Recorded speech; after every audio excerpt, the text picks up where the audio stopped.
Hola, mi nombre es Christopher Peters, soy diseñador gráfico y director creativo de Goma, una agencia de diseño especializada en branding.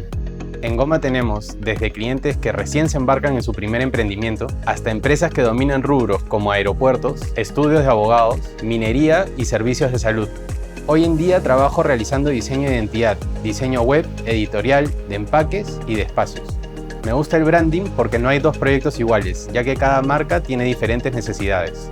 Me apasiona el diseño que con pocos elementos puede expresar mucho. Soy un fiel creyente de que menos es más y definitivamente siempre he tratado de aplicarlo en mi trabajo. En este curso de Doméstica aprenderás los principios básicos del diseño gráfico para aplicarlos en tu proceso creativo.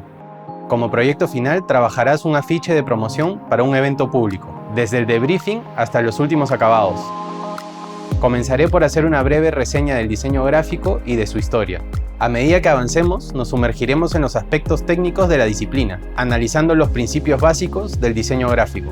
Aquí te explicaré cómo el color, la tipografía y la composición son esenciales para transmitir un mensaje claro.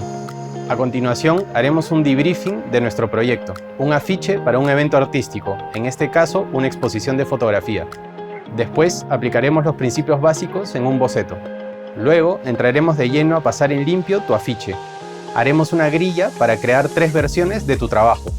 Después, colocaremos las fotografías y aprenderemos a usar las máscaras de recorte. Exploraremos con distintas tipografías y finalmente dejaremos todo listo para la impresión. Al terminar este curso, estarás listo para iniciar tu propio camino en el diseño gráfico. Para tomar este curso no necesitas ningún conocimiento ni experiencia previa. Solo necesitas una computadora con Adobe Illustrator instalado. Abre una nueva puerta de expresión visual con el diseño gráfico.